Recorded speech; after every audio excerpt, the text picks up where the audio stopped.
Greetings and welcome, everyone. It's All You Can Geek Moviecast, episode 516. I'm one of your hosts, Jim Gass, joined by Mike Sneedy. What's up? Corey Feinside. Welcome. And Tony Korkanakis. Hello. Welcome, guys. Welcome, listeners and viewers, to 516 of the Moviecast. Whew, getting close to Halloween. Trying to come up with an idea. We've covered a lot of Halloween topics, so it's like we gotta come up with something for next week. We gotta do a Halloween special. I just don't know what we're gonna do yet. We'll figure that promises, out. Jim. Careful. We're gonna do one. We're gonna do. We may only do like a half podcast. Maybe the movie cast will be Halloween or something. But we do have a topic tonight for you guys. We haven't done a list in a little bit, so this is gonna be our top 5 TV shows of the 2010 to 2019. That's about where we left off. We did, I think, decade of like movies and games, but this will be like TV shows essentially. So we're gonna get into that tonight. First things first, what have you been up to? I mean, watch-wise for me, nothing spectacular I can talk about. I can't even say I'm watching Train to Busan, but I didn't finish it yet, so I can't even. I'm not gonna comment on it until next week. So I'm watching it, but I have like 25 minutes left, and I got interrupted and I couldn't finish it. So.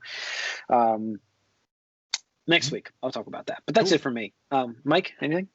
Watched another episode or 2 of Batman the Animated Series. I was on sale if you wanted to get it, Mike. Once it goes away, you could buy it. It was like $40 for the DVDs or Blu-rays and digital. Somehow I think it'll turn up somewhere. Probably. But another good episode, I saw the Cape and the Cow conspiracy. I don't know if you guys remember that. That one, I remember watching it as a kid and not liking it and feeling like, oh, he's like always in these traps. It's annoying. But then, like as an adult, it's one of those great sort of like, I love when the protagonist like tricks both like the bad guys and the audience a little bit. It's one of those things where it's like, oh, it was a plan the whole time that you didn't know about, but Batman did. I like when stuff like that happens. Yeah, so, I like the one episode later on in the series where one of my favorite episodes, actually, I forget the name of it, but it's a bunch of the villains just playing poker. Yeah, most of the episode, and they're just talking almost about got they almost got him, and then at the end it's like, and it's just like, ta-da!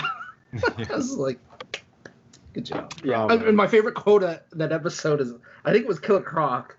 Killer Could be Croc. wrong. Yeah. He goes, then I hit him with a rock or something like that, and it's just like, Yeah. Yo, good job, buddy. Yep.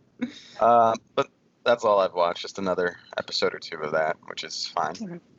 All right, Corey. Yeah, I've not really had time to watch much either, actually. So it's been one of those weeks. Okay, Tony. I actually finished this probably 2 weeks ago, but I forgot to mention it last week. I forget.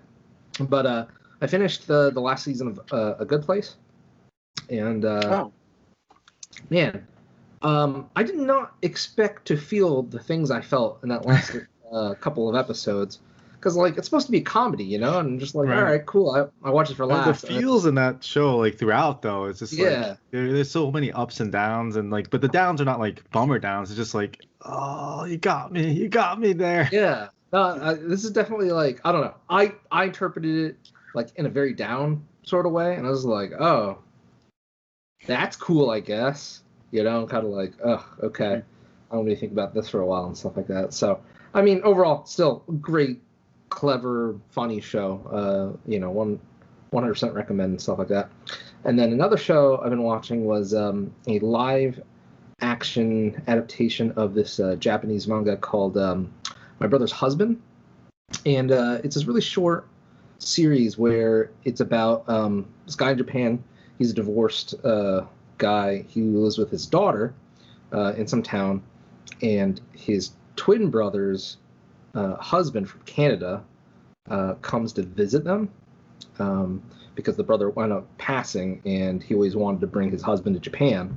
So he's like, well, I just want to buy my own. And so you have this guy that's basically a stranger, because like in Japan it's like very taboo to be like gay. They treat gay people over there. So it's, it starts out like that whole like fish out of water. And the thing is, the Canadian guy can speak almost perfect Japanese too, which is interesting for the live action. They actually got this like European sumo wrestler to play the part, and just like, okay, you look at the source material, you look at this guy, and you're like, this guy was like born to play this role, or his character was based on him, or something like that. So wonderful casting and stuff like that. But it's about it's like a heartwarming, heart-wrenching kind of combination of like people learning to like grow with each other and like be like family and stuff like that. So that was good. Yeah, exactly, and stuff like that. So growth. Yep, pretty much. But yeah, that's all I've been watching. Okay. Cool. All right. Box office is non-existent forever. Never coming back. So we don't have to worry about that. Got a couple things in the news though. I think the big thing for last week broke like after our podcast was Dexter will be returning to Showtime. 10-episode limited run. They've been talking to the original writer of the show, who's coming back for this 10-episode run, who left in the 4th season. Right. He was not the last. Just stop. Not responsible for the last. Well, they get a chance to fix it. Matter. Just no. They get a chance to fix it. No. If you could go back and fix, that one thing, what would happen? No. You're not going back though. They're moving forward. As they said it, it's going to take place about 8 to 10 years after the events of the finale. Mm-hmm. But they won't fix the finale like that. They're going to move past that and make a new finale of the show, and not make that the ending. That's how they're going to do it. It doesn't matter. Like the ending, don't get me wrong, was like the turdiest of all turds. I mean, right up there with Game of Thrones in terms of like how you don't end, a series.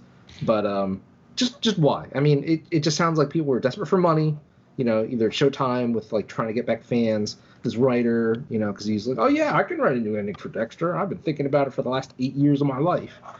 I mean, look. There's always a chance that it could come back and be spectacular and stuff like that, but doubtful. Doubt it. Yeah. Mike, did you watch Dexter? Real quick. Sorry. Just with the box office, the Demon Slayer movie killed it in Japan. Oh, Japan, yeah, highest grossing movie in Japan. Japanese movie. In Japan. Yeah, it's $44 million. Ooh, good weekend! Holy crap. Mike, did you ever watch Dexter? No. Okay. Don't. It's terrible. Bad. Good show, but it ended badly. Yeah, like the first like 2 or 3 seasons were good. I thought the first 2 seasons were good. I even liked up till about. We'll talk about it later, but it's like there's these shows like that have just like been like had sections of them, parts of them that were just like top tier, great of all time almost in its category, and they just like fall off like so hard and they never recover, and it like ruins the show like overall. Like there's shows that. If you just watch that in a bubble, like what would that be like? It's like, I wish. Yeah, we're gonna get into that in a little bit. Okay, so we've got let's see some news here. Besides that, we've got Sony promising a first look at the Spider-Man 3 movie somehow in December of this year. Okay. Teaser, I guess. Something like that. Teaser. It's his first look. It's going to be Andrew Garfield, Tobey Maguire, and Tom Holland walking into each other at some random corner shop or something. So in some bar with a karaoke playing, and lots of finger pistols. Exactly. Get some jazz hands out there and guns, finger guns. Yeah, that's what you said. Shooter. Yeah, just I've been watching lots of those YouTube videos of Toby in the MCU, where he comes back and it's the meme-worthy stuff from Spider-Man 3, and he just is inserted into the MCU parts. It's pretty funny. At this point, I almost like it's guaranteed, right? Andrew Garfield, Tobey Maguire are gonna have cameos. There was one of those things where they specifically said that wasn't happening, but that doesn't mean it's not. Yeah. So. Yeah. Exactly. They did say like we can't confirm that, and I was like, but you're not denying it either. Exactly. Okay. Yeah. All right. What else we got? Let me see here. Thumbing through. I wonder if Tom Holland Spider-Man will ever have like a movie really on his own, though. It's my only concern now with all of this stuff. No, I mean I like. But why though? That's Marvel. But why? Yeah, but why? Like we don't need that. I don't know. Spider-Man, I feel like, is a character that can do a smaller scale story by himself, and it works. It's Spider-Man. I mean, the second one was it was mostly on his own though. Like there really wasn't anybody there. No, it was about Tony Stark being dead, and then he looks for a new Tony Stark figure. It turns out to be bad, and then happy, and then that wasn't in it. Right. Like that's not the point. Happy's an Avenger now, guys. Yeah. I don't know. I think Spider-Man 2 was pretty much his own solo movie. I mean, you could say Nick Fury. Right, but Nick Fury's always been a side piece. Yeah, but there was no major hero in Spider-Man 2 besides Spider-Man. Was there? I didn't say that there was, but it was a lot about Iron Man, wasn't it? Well, of course it was. That's a major impact of his life. But it's like, okay, it's the Sony formula, there. man. It's the Sony formula. You had to recognize it. You had to do something with it after that happened. Man, why did Obi-Wan Kenobi keep showing up in all these Star Wars movies? God, Luke. But yeah, it's not called the Obi-Wan Kenobi movie. This is a Spider-Man movie, though. I mean, it's about his mentor character. My goodness. By this point, I would like to see a solo movie, a movie where he can stand on his own a little bit here. He was standing on his own. That was the idea, though. Like, I disagree with your comment. Like a passing of the torch in a way. What Marvel character has fully stood on their own in the last decade? If you want to go back to the first parts of all of the other Marvel characters had their own movie. That was your criticism. Phase one. Phase universe. 1. Yes. This decade. Yeah, a decade. Yeah, so. I think that he was. I mean, you want to see a movie that doesn't have any story based in the Marvel universe. That's what you should be saying. At this point, it's like you have those movies. No, so you don't want it's all connected. Haven't you complained though? I'm sorry. Haven't you complained about S.H.I.E.L.D. forever about the fact that it's not really connected? And now you're saying this is too connected. I don't want this. Well, for a character like Spider-Man, who I think is more important than the rest of the MCU, in my opinion. Yes, I would want him solo, alone, Spider-Man to focus on Spider-Man by himself. Well, now we're gonna get lots of Spider-Man. Yeah, which is it's too so much. It's over for you. It's too done. much. Yep. Yeah, well, that's true. But all right, Marvel Comics, Marvel Unlimited expanded, right? You can read brand new comics just 3 months after they're in stores. So new releases coming to Marvel. Which is a great service by itself with just the amount of content that it has if you're into comic book catching up on stuff. Yeah. But like now that they're doing like new releases, 6 months, but now it's a 3-month turnaround. Yeah, that's pretty impressive. I think they should move to pivot with the times. I think I could see them moving closer. Like get it like on. I mean, it would kill comic book stores, but what comic book stores are alive anyways right now? So it's like, why not just do day and date, digital subscription? Yep. I mean, I would like it. I'd probably pick up, every now and again, I'd be like, oh, I want to read that. And I'd pay for that one. Any of you actually like bought a comic book that wasn't just like a special edition, special cover? Like, oh, I really want this cover. You know what it was? The Amazon sales. A month ago. Amazon sales? I do like there are some comic books I would get just to have them in display the comic book. I would read the Vader comic books though. The Darth Vader ones are supposed to be really good. I always get physical comic books and I order them through Amazon. Yeah. Well, you get the big package. Yeah, I don't get the graphic novels. Yeah, I thought about like the actual like $4.99 a comic book. Yeah. Why would anyone do that though? The worst part is that's my point. Is like why would anyone do that in the year 2020?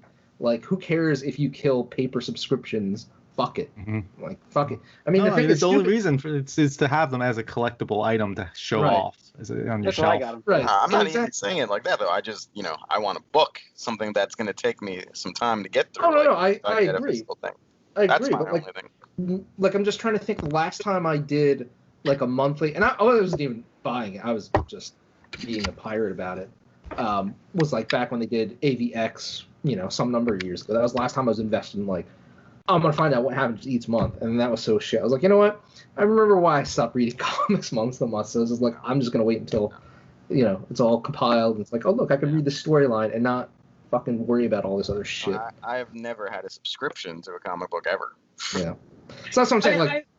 I tried out Marvel Unlimited for a little bit a while ago.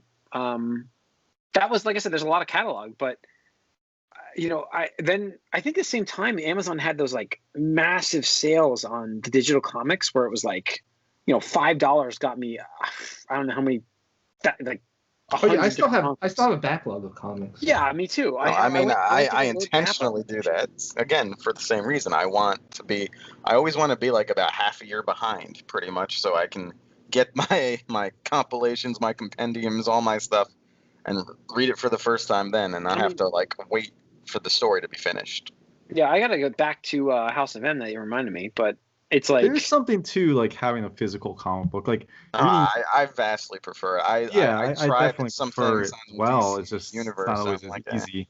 Even like with I don't know if you're gonna read it though. Like I know hate reading them on a PDF. Yeah, but if you're gonna read it, like if I bought I bought a digital version of let's take. I'm going back to like I think the last time I bought in a store comic book besides like the Batman the Joker 80th anniversary thing was like the comic book set that they ran with that movie because I loved it so much. So when I got those comic books, and I still read it digitally. I bought the comic books, but I got the digital code and I read it digitally because I didn't want to open the comic book.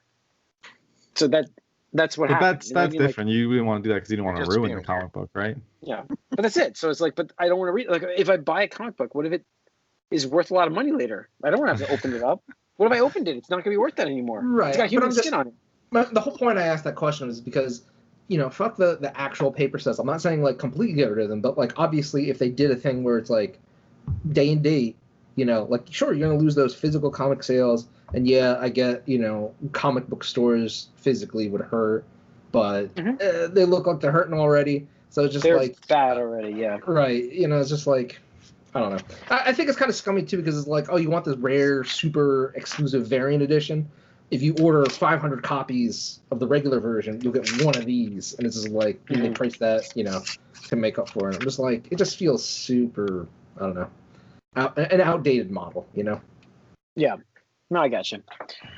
All right, let's move on. Maybe Microsoft should buy all comic book shops. Yeah. Well, they just spent a bunch of. They could have probably bought all the comic book shops for $7.5 billion. Absolutely. In the world. Oh, easily. In the world. Giving those people over what they were going to make for the comic book shop and like bailed them out massively. But let's see. Sonic the Hedgehog unseats Marvel as top grossing superhero movie. I disagree with this premise. This is a stupid clickbait title, and I don't. It's so clickbait. It's funny to talk about. We lost. Corey was so pissed he left. Look at this. I announced it. Yeah. No, I do. I agree. But you know what it was is like you look at it like, this is upsetting. Like I don't even want to read. It's not a superhero movie. But then the alternative is DC is probably the highest grossing superhero movie of 2020. I don't think they had a movie this year either. Did they have Birds of Prey? Was that this year? Was that this year? I thought it was. Am I wrong? It could have been December-ish of last year, I think. Yeah, 2020 seems so fucking weird, dude. Harley Quinn, Birds of Prey was 2020. It was in January. Yeah, it was in January. February 7th, actually, it released. Oh, February. Well, that's weird. Well, yeah. It box office brought $201 million, so it definitely would be the highest grossing. It just wait, it did more than Sonic? No, Sonic did really well.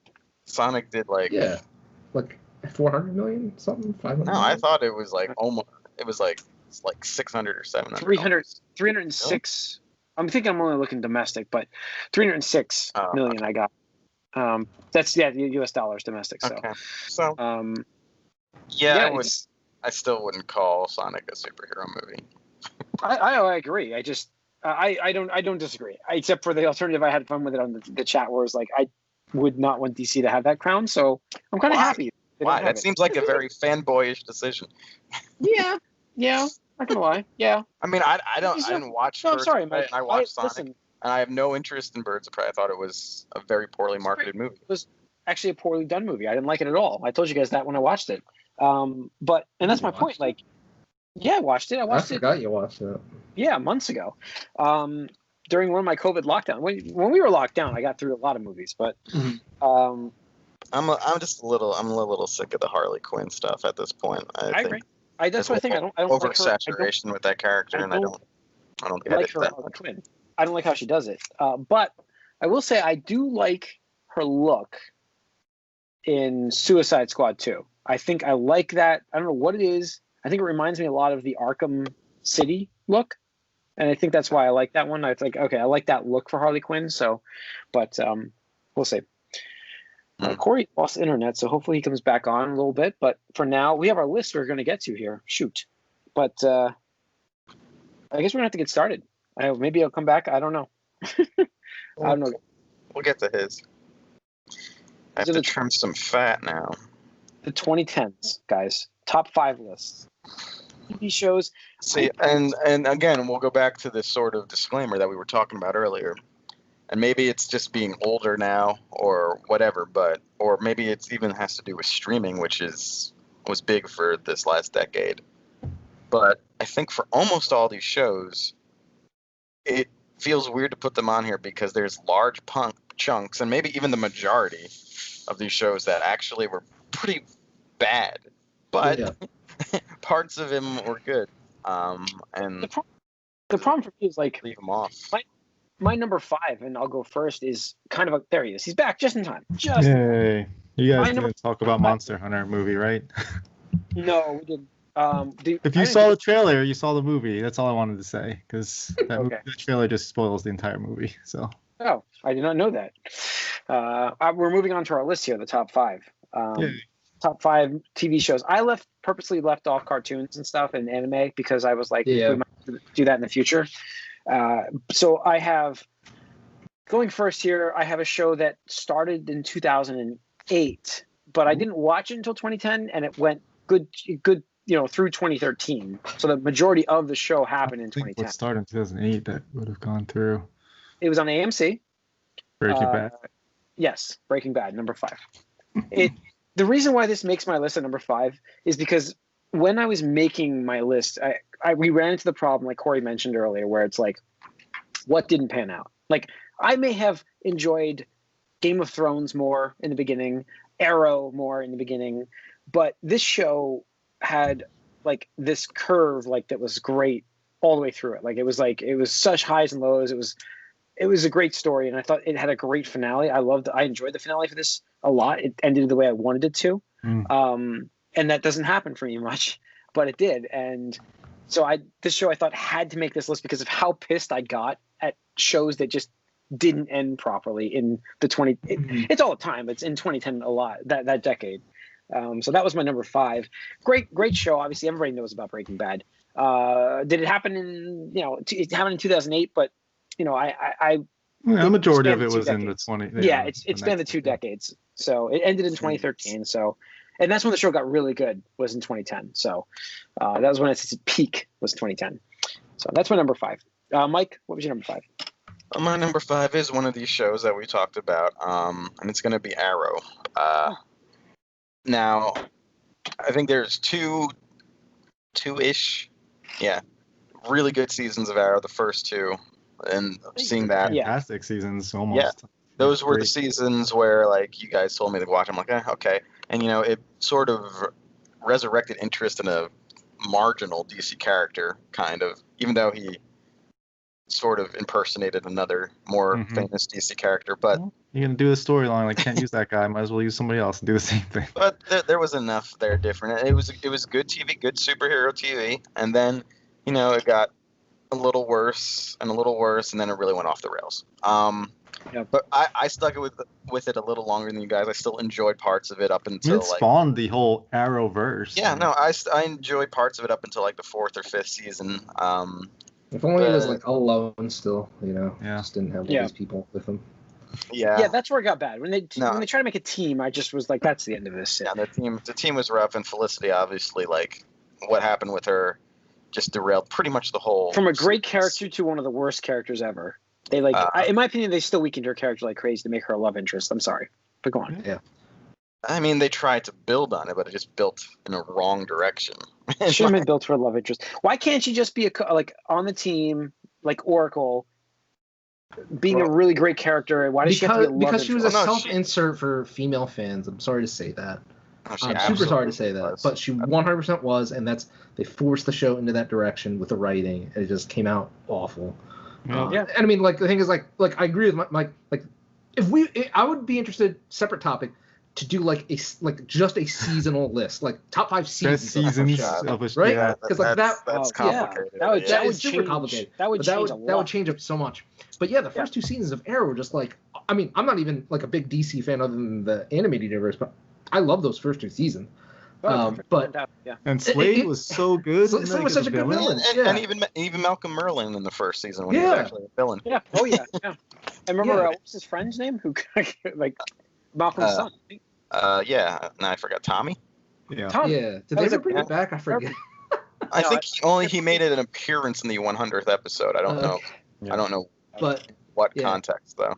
Yeah, I mean, just like the moment where I knew I was done with the show was where like the arc where Felicity was paralyzed, and then for some reason, like I forget whatever happens, and he's talking to her, and she's dressed up, looking at him, and it's like we're breaking up, and like I don't know, plays her engagement ring, and just stands up and just walks out. I'm just like, all right, she was paralyzed she was in a wheelchair. Right, she was in a wheelchair. Oh yeah, and some technology she got better. That's by the way, that's kind of how they're going with Gotham Knights with Oracle, by the way, for Batgirl. Yeah. Anyway, that's neither here or there. But yeah, the early part of Arrow was great. Enough. And it started 2012, and it technically ended this last year. It really ended like a few years before, though. Yeah, definitely. All right, Tony. I myself try to stay within the 2010 range. So that's I tried not to go too new, but yeah. But I went with a series that had its also fair share of ups and downs, but I think what it did for geek television acceptance or whatever like that in the mainstream can't be overstated enough. But Walking Dead. Okay. Oh wow! I'm shocked you went with this. That's my number 4. All right, we can talk about it. But yeah, that was on like the cusp. That was like right there. Yeah, I had it written down, and it got knocked off. But let's hear it. I mean, the thing is, like, I was a fan of the first season. It wasn't perfect, but I mean, I still remember parts of those episodes and stuff like that. Whereas like later on in the season, like I forget. But I mean, it was interesting because that was something where I came from the graphic novel, and they changed up the live action just enough to like be like, what are they going to do here and stuff like that. So it was interesting to watch, and it was great because I loved some characters and I absolutely hated some characters like Andrea, one of the worst characters in that show. Got an article. So unfortunate because you had a nice article about that. Yeah, the Walking Dumb. I still remember that. Oh man, but But for me, it was one of those things where like I was able to watch it with my ex who wasn't like so into the nerdy stuff, so she was into that, and it was again one of those things that was like water cooler talk, and it's like people are talking about Walking Dead, like this is really weird, and a couple of years later with the Marvel big boom and stuff like that, so Walking Dead, despite how it petered out and is coming to a conclusion, I suppose. No, there were some of the best TV, and like even the show that came on afterwards was so popular because people just kept on wanting to want more. Talk. Yeah, they want to talk about it. They wanted to hear other people talk about it. The Talking Dead. Yep. No, and since it's my 4, I guess I'll jump in a little bit since we don't have to be repetitive. It definitely gets impact points a little bit here for me, just like more than personal enjoyment, like impact points. Just as you talked about how it became a mainstream phenomenon, and it's really hyper violent, like zombie story. So it was interesting, and yeah, the first season especially, it feels like a sci-fi channel movie almost, But and the early season, I had the benefit of being pretty late to it, so I was able to binge through a lot of it early on, and really the I think that helps because the pace of the show gets a little annoying later on. So it was good, but eventually, and I think where it lost a lot of people was the part all the comic readers were expecting, the whole Negan coming on the scene, Jeffrey Dean Morgan, who seemed great too, but it was really more how they teased Glenn almost dying several times right before that. And then they go ahead and the whole season before that, he was like out half the season, and the whole mystery was like, oh, is he alive? Is he dead? We don't know. And it's it's so weird, and like and there were some really good stuff. Like there was some really weird downer seasons, but then it came back and had some really good seasons as well, which is weird too. Like I was surprised by that. It did find its footing, and one of the most popular characters wasn't even in the comic in the show. So I mean, it was up and down, but it is definitely better to binge, I think, just to get through a lot of the stuff. And you do end up appreciating some of the quieter moments more that way. Because when you're going through everything, it's like, oh, I don't want to just see everyone die all the time, which is kind of what happens. And that's the other thing where after like 5 or 6 seasons of it, it does get a little tiring. Just the lack of hope after a while, it gets to you a little bit. We talked about this a little bit with Last of Us 2. I think you can only do stuff like that for so long before you get a little tired of it. So around that. I did like the fact that it was like nobody really felt safe. If you didn't read the comic and knew, like, people were dying that you're like, oh, this person's probably going to be around for a while. And then like, oh, shoot, that guy's dead. Or the other guy's dead. And it's like, oh, they're not going to kill kids. Oh, well, nope, they do. Oh, yeah, and I mean, that's cool. But after a while, you sort of become detached. You become desensitized. Yeah, exactly. And you're just like, I don't care about these characters. They're just going to die anyway. So after a while, you can only do it for so long. But for a great while, the biggest thing on TV, and it was an event. It was an event, yeah. On TV. And I liked it. And I don't even like zombie stuff. I'm surprised that I liked it as much as I did. Yeah. Corey, number 5. My number 5 is Sherlock, the Benedict Cumberbatch Sherlock. That will be back, just so you know. Okay. So yeah, just real quick then, I will just say that I really do like mystery clue type of stories, and where a protagonist is like the smartest person in the room, and then like just kind of, not that he shows off, but it just like proves it and shows, and like he's thinking way outside the box, and how they come up with the resolutions or unravel the mysteries and things like that. And I think that this show represented Sherlock in the best way that I've seen, and Cumberbatch is amazing. So good as the character. It was amazing. Like, this is not next turn for me. Like, it's higher up on my list. It's number 3. I can tie into this because it's number 3 for me. But like, his performance was amazing. They made Sherlock like the smartest man in the room, but it was so smart. He was like awkward. Like, you can just he had a problem fitting in socially. They made that aspect of the character that was like, it made him more interesting, because if he's just the smartest person in the room, you're like, I hate this guy. But then you make him have that flaw where he's just like, well, and he doesn't like know how Moriarty is. Like, he's the smartest guy in the room. It's an asshole. Yeah, and that villain, like Moriarty, was such a great arc. I wish that these two weren't so busy, because Cumberbatch and who was Watson? It was Tim guy from The Office. Yes, it was Tim from The Office. He was in Star Trek. No, he was in Star Trek. He was in he's the Hobbit. He was a Hobbit. Oh, that guy. Yeah. Yeah. He was Watson. Yeah, sorry. And he was like, he's the grounding character. Like, he's that ground character where he's like, okay, I'm smart, but I'm not like him. But he's also street smart. You gotta have that character that we're following, and like we're understanding him, trying to understand. Him. Yeah, we need him to understand. We need him to be that character that we are, to try to follow along with Sherlock and helping us understand Sherlock's craziness. He was in the Hitchhiker's Guide. Yeah. That actor, guys. Yes, we know. Yeah, we know. It's all right. We'll do it live, but yeah, anyways, that's my number 5. And that was my number 3, because it was such a great series that it's like Martin Freeman. Oh, Martin Freeman, thank you. It was on the tip of my tongue. Oh my god, I'm sorry, Martin Freeman. We forgot his name. It's too close to Morgan. So anyway. Yeah. But yeah, it was a great show. Great show. I just wish that those two weren't so busy with acting that they could get together faster to finish the show, because that's what hurt it more. Mm-hmm. They also, they've gotten considerably more, popular since that show started. They were getting, as that show started, they were getting more and more popular, and it was just like you can see that affecting the show. It was affecting their schedules. It would take like 2 years to film a season. Yeah. And it just got to the point where they finished the last season and they were like, okay, we want to do it again, but it's in limbo right now. It's not canceled. Just when the hell do they have time to do this? Especially with Cumberbatch right now, who is and even Martin Freeman, who's been in Marvel as well. Yeah. He was in Black Panther. Yeah, that's right. Endgame. Yeah. And Endgame. So yeah, he was in that too. So it's tough, but I really love that show. So all right, for sure. I'll go back to back here. My number 4 is actually the 100.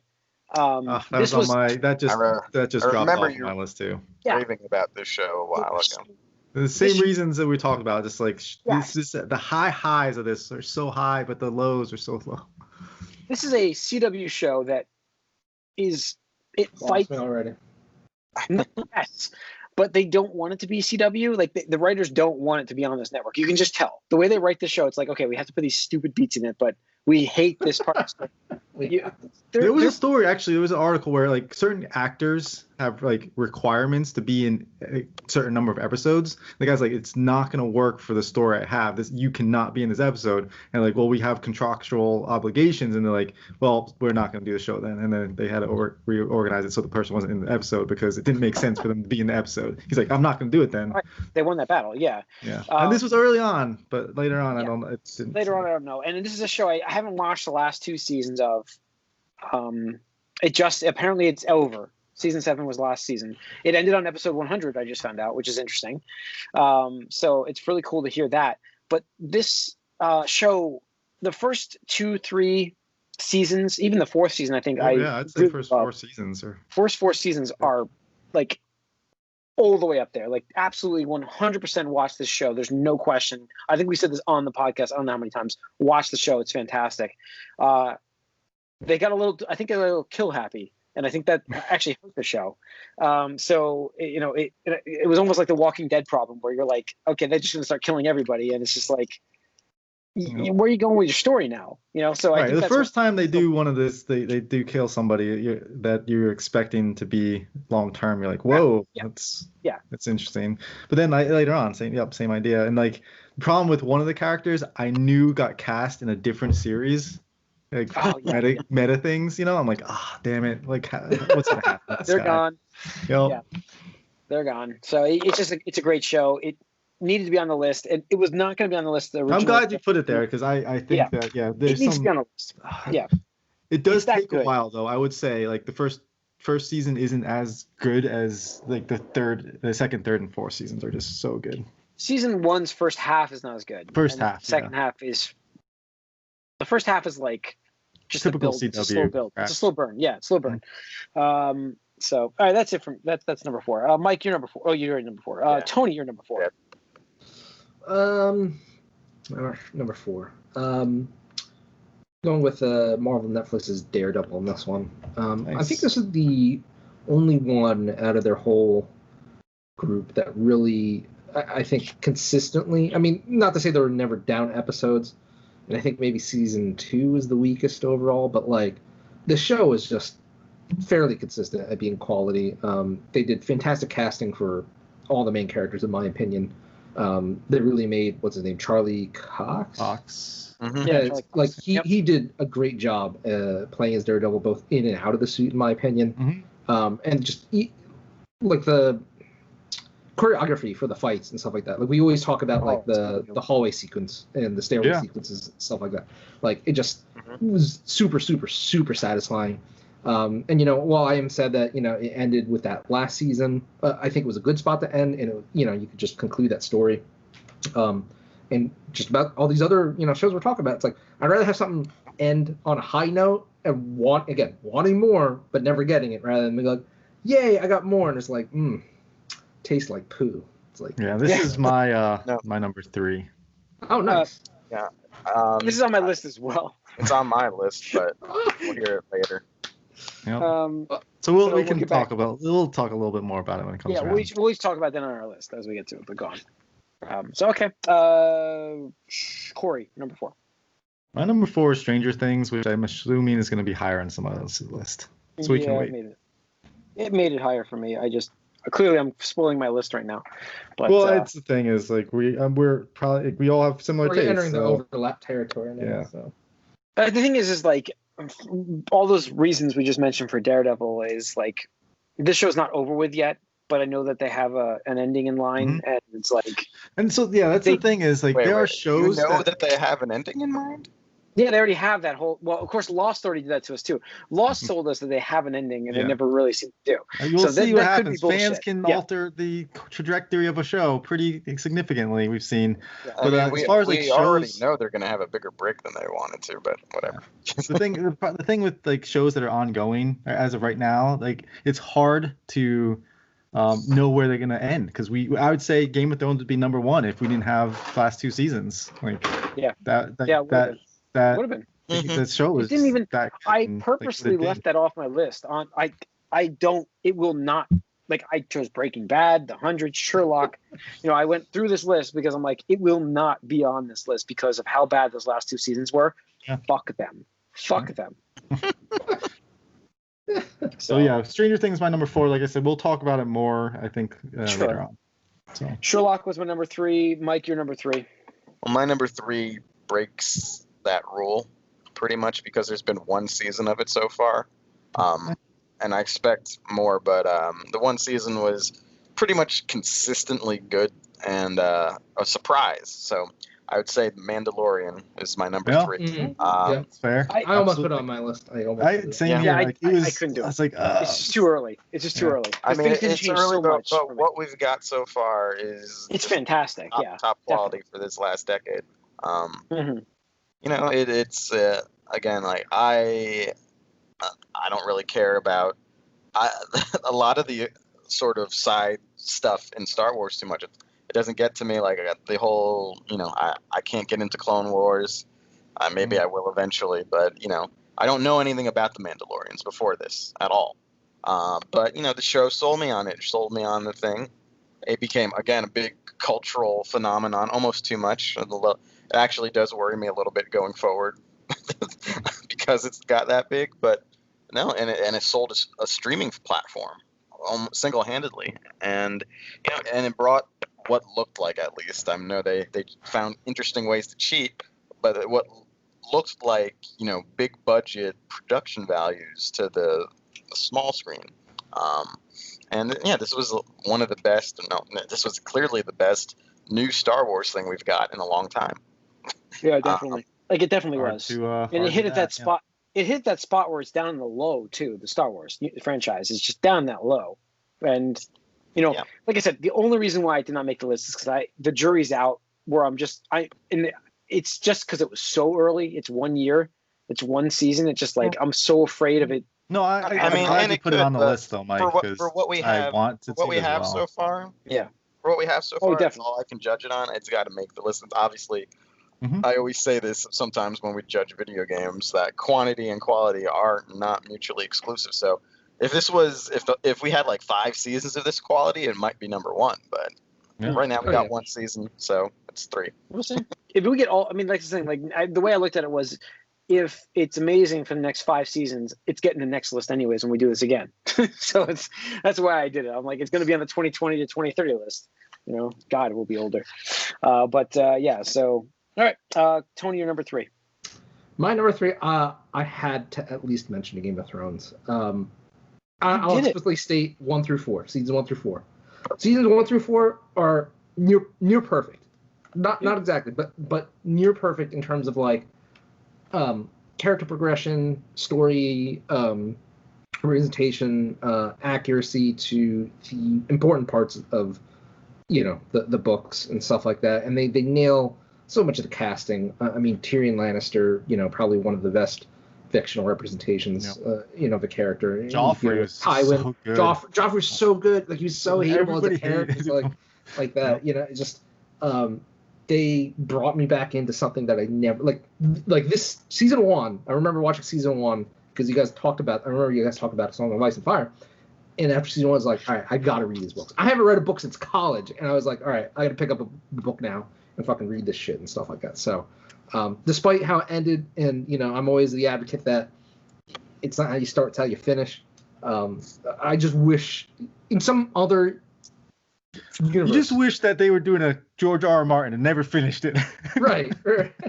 Like, just it's unreasonable and stuff like that, but like if we had gotten quality consistently throughout from 1 to 9 or whatever, how many numbers it had, 8, whatever.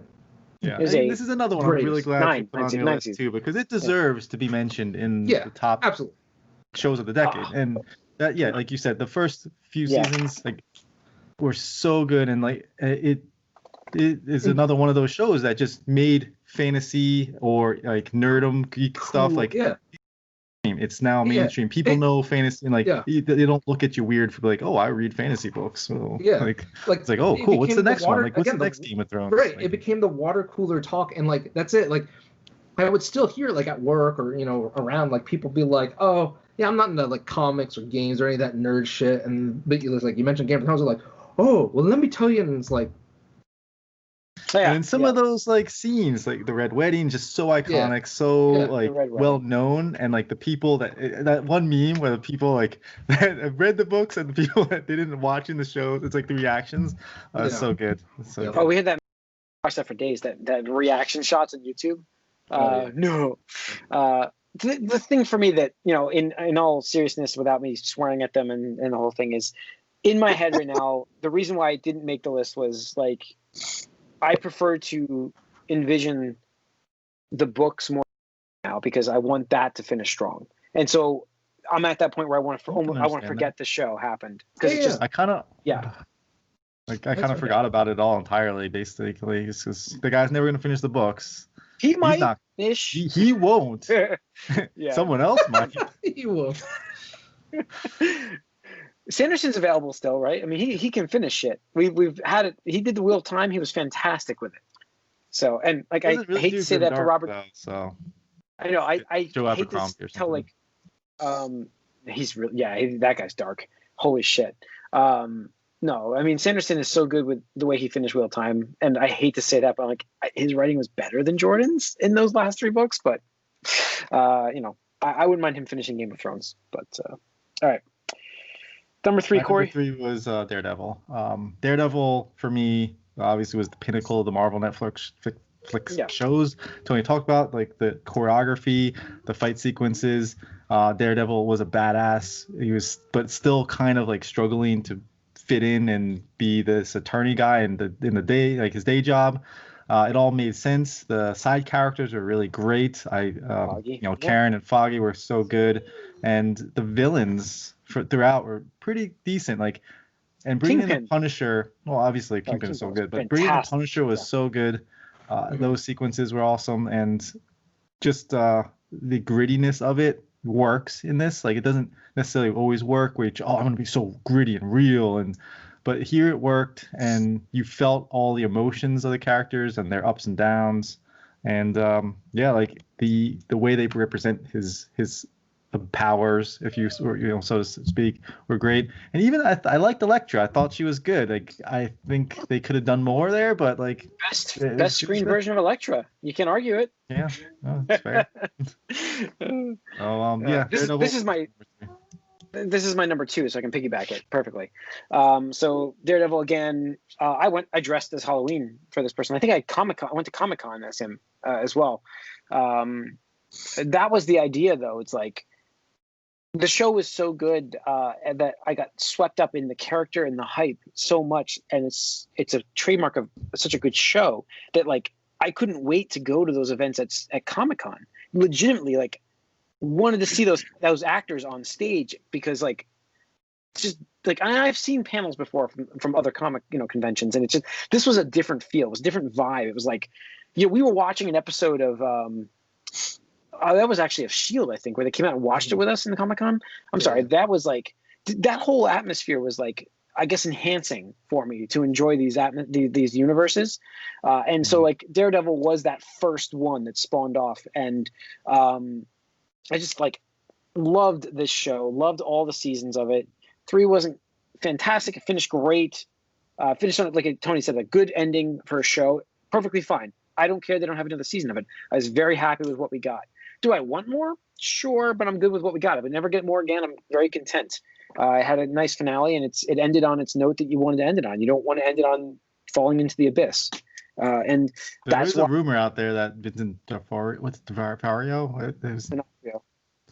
there it is.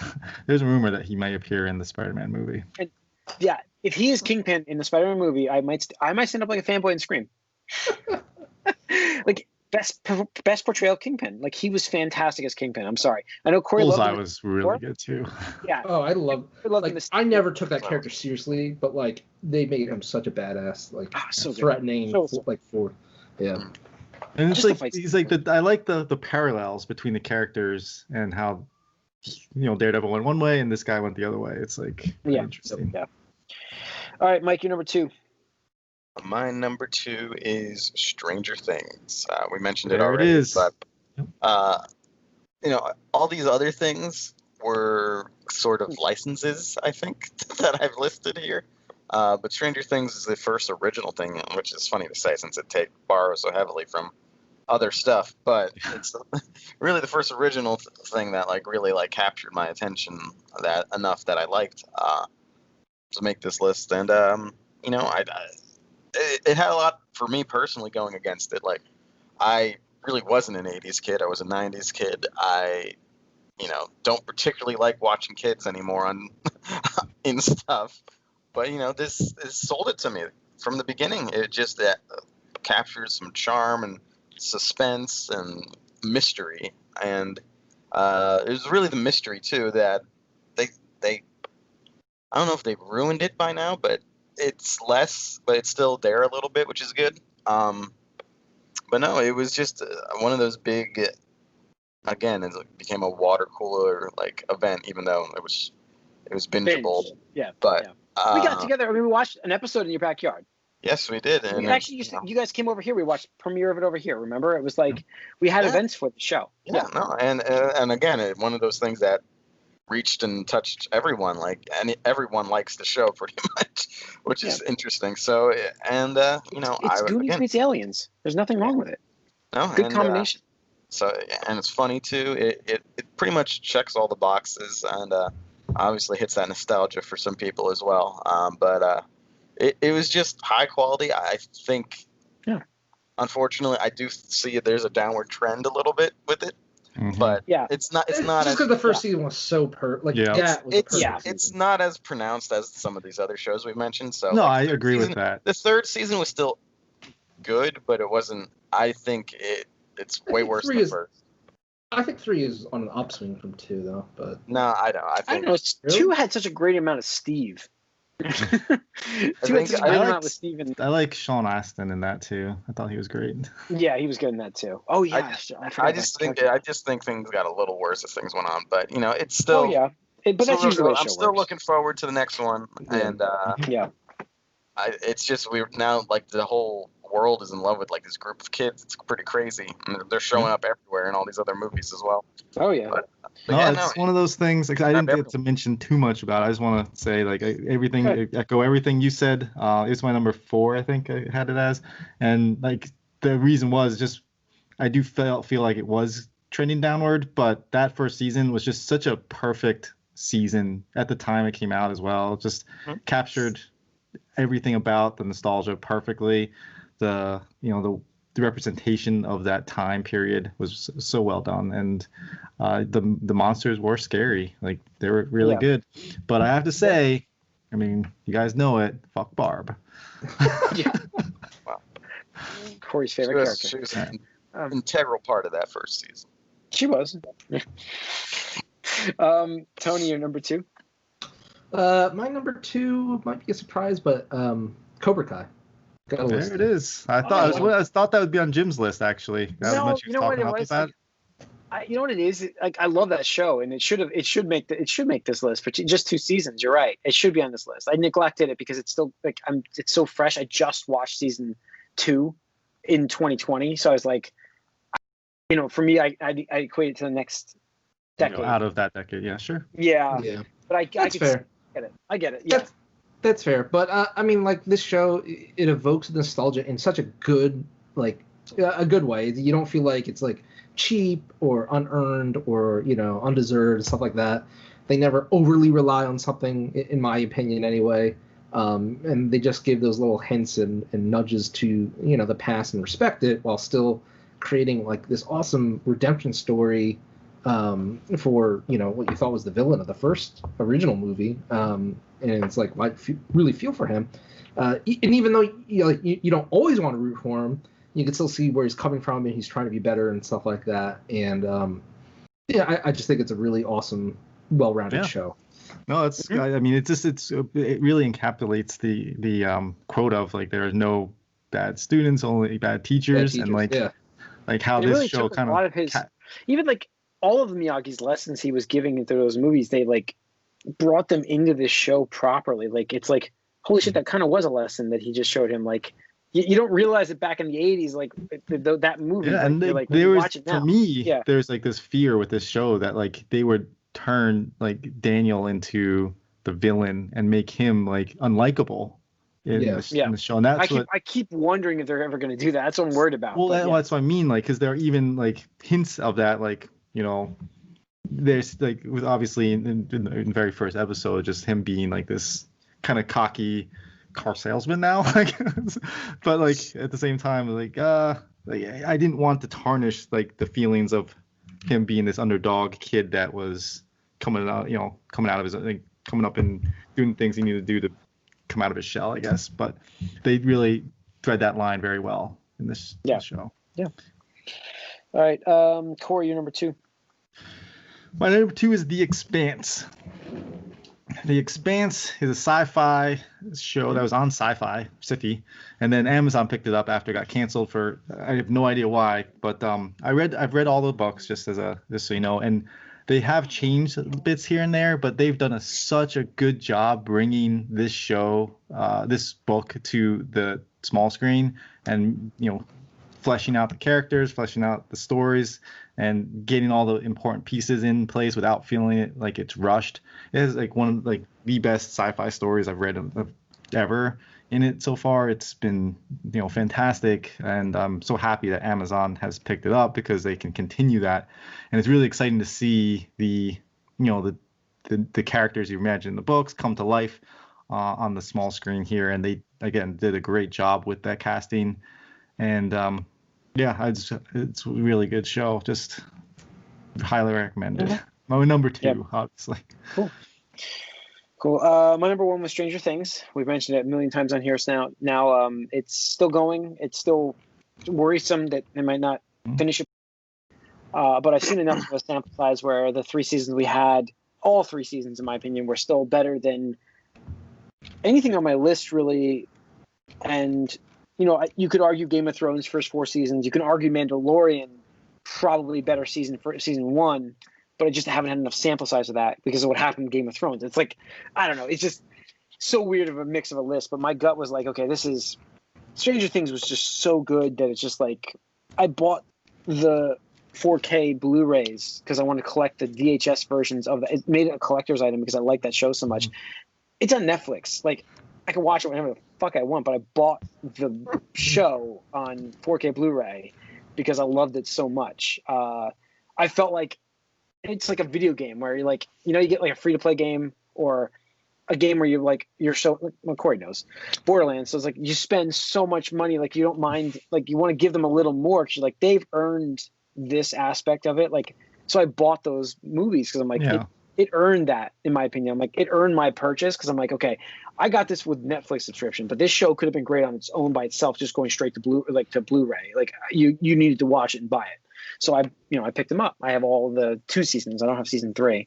Wait, do I have season? No, I don't. They haven't come out with that yet. Also, right? Just like chime in real quick, like thinking about this show would not be what this show is without having like a Netflix type of platform to have it on. Like, network television would have ruined this show. Oh, no, it 1 million the binge. 1 million. The binge thing works. This format works. They use that format properly with this show. Like the way they shoot the episodes and everything, it works for this format. It doesn't work anywhere else. Great so too. Yeah, and the actors. I mean, they've all spun it off on their own stuff. We have Enola Holmes. They have Mike was in it, and so it's been. I don't know. I can't wait to see where they go with this because even the down seasons, like where it wasn't as good as season 1, the last 2 seasons, but they've been pretty damn solid, and the nostalgia by itself picks it up. So loved it. Mike, you're number 1. My number 1 is Daredevil. And we did talk about it a lot, but I would say that this one actually ended on an upswing. I think throughout it was very solid. Obviously, there was tension, there was great action, there was, lots of character development. It was pretty cerebral for a superhero show, but also, I think if there's a weakest part, I think it's like the second half of season 2, the lecture in the hand and that stuff. Yeah. It wasn't the best part, but that season also had the Punisher stuff, which was great. Balances out. Yes. Yes. But I think season 3 was actually better pretty much from the beginning. I liked the bullseye, made him real threatening, and then it was a satisfying conclusion. So this one, it did leave you wanting more. And to me, like the Netflix Marvel stuff, like there was pieces like in every other one of the other shows that were at this level, but not as consistently. Maybe never really in Iron Fist, but maybe more like absolutely. There was in the second walking season, contradiction. There was a guy. In the second season, near the end, there was actually some good stuff in that, but no one got that far except for me. But no, I thought this was it for like TV for me. Like this was like the event. This was the main thing. This was just my favorite. Just had everything that you could want. There was only maybe a few times like it dragged a little bit, but it still was good, and I would want more if there was more, but I don't think there's going to be. No, we'll see. Hopefully, but who knows? Tony, your number one. My number one was Stranger Things as well. Forgot to pop in there, but sure. Pretty much what we've all said. I mean, it's just this wonderful combination of really likable characters from even the kids, and that's a rare feat in my opinion. Getting kids to be like endearing and not and likable instead of like they can very turn to annoying very quickly. Right, exactly, and stuff like that.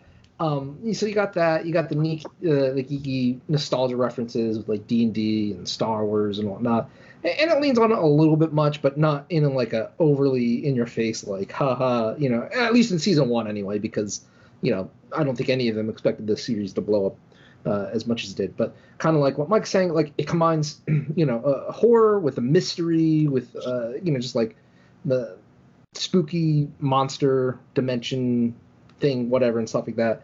That just it's greater than the sum of its parts almost. Like all that is really good, but like you put it together and it's just like incredible and stuff like that. And the first season, in my opinion, is like near perfect television in terms of like. I would happily recommend season 1 to anybody. And be like, you need to have to watch season 2 or season 3 unless you want to. But season 1, fully 10 out of 10 recommend. That's the idea. Like you get that whole story anyways. You don't have to watch the other seasons. You get a full story. Yep. So unlike other shows where it's like, and you're like, I gotta see what's going on here. You'd be fine not watching it anymore after that. You'd be fine. Not that there's some good stuff after that, but I'm just saying you could just contain it in just that one season. It's amazing. So cool. Corey, your number one.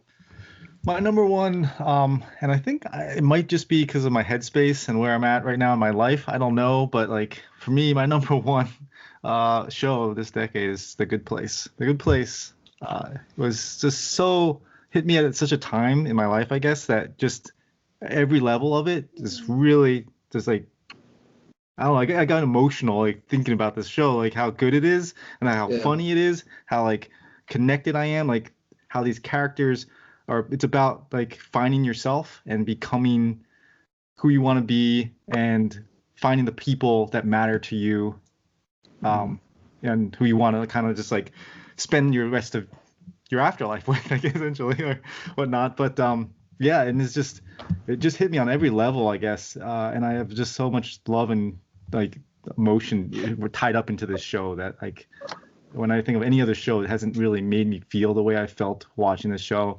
And it had obviously one of the most out there, like didn't see it coming whatsoever twists. One of the best ones. Like I would just like, I wish everybody could just see that season without knowing anything about it and just like be like, oh shit, that they just did this. This is awesome. Like, and so yeah, like I just can't talk highly enough about this show, and it is over now, and so it's interesting, where they left off, but yeah, this like I said, everything about this, it just might just be the timing and whatnot, but yeah, I love this show so much. No, I do. It just missed my list because it is an awesome show. I think it is one of those things where like the ending, not saying it's a bad ending, but for me it was like, it was kind of like the opposite of what I would have wanted or expected out of the ending, and I'm just like, fuck, like, not like bad in terms of like Game of Thrones, not bad in terms of like Walking Dead. It's just like, well, you have hopes and expectations and wants for the characters, and it's like, are they gonna meet that, or like, you know, you're building up to certain things, like, all right, this is where it's going. It's like, oh, but definitely. I do want to just mention, did we mention Agents of S.H.I.E.L.D. at all? Because our podcast was obsessed with Agents of S.H.I.E.L.D. for so long. I know, but it doesn't. If we were talking about seasons. I know. That's what I mean. Like, we were talking Game of Thrones seasons. Like, we were talking about, like, Game of Thrones has some of the highest highs and the lowest of lows. S.H.I.E.L.D. had some really high highs. And, like, that season, when you have Winter Soldier happen with with the television show and how they interact with each other, that just blew my mind. I was like, crazy. Like, this is how you do #AllConnected. Like, it impacted everything. And, like, Ward just flipping that switch, oh man, that was so cool. Like, it was awesome. It was a great twist, without a doubt. But didn't make my list because didn't make any of our lists. Didn't hold up. So, not to mention, compared to the other stuff, while it maybe is like a number 6 for me, it still didn't make number 5. Like, in my opinion. To me, like, there's that one season that was great, but even the rest of it was like kind of good. But I was never excited about it. Like, it's like, oh, there's an episode of S.H.I.E.L.D. I guess I'll watch it. You know, I was never like super excited about what was happening next to it. I think hurt S.H.I.E.L.D. the most is just that #AllConnected. The expectation. We kept waiting. Like, I guess once after that we saw there would be no reciprocation, and then eventually it would be even more like out there, as you know, the cinematic universe went more, you know, one direction where they couldn't follow really. It's like, okay, this has nothing to do with anything now. All right, it would make a top 10, but not 5. It would, Okay, so our list looks like, if I break these out points wise. Cobra Kai at number 5, The Expanse at number 4, tied, obviously those two. The Good Place at number 3, Daredevil, and then Stranger Things.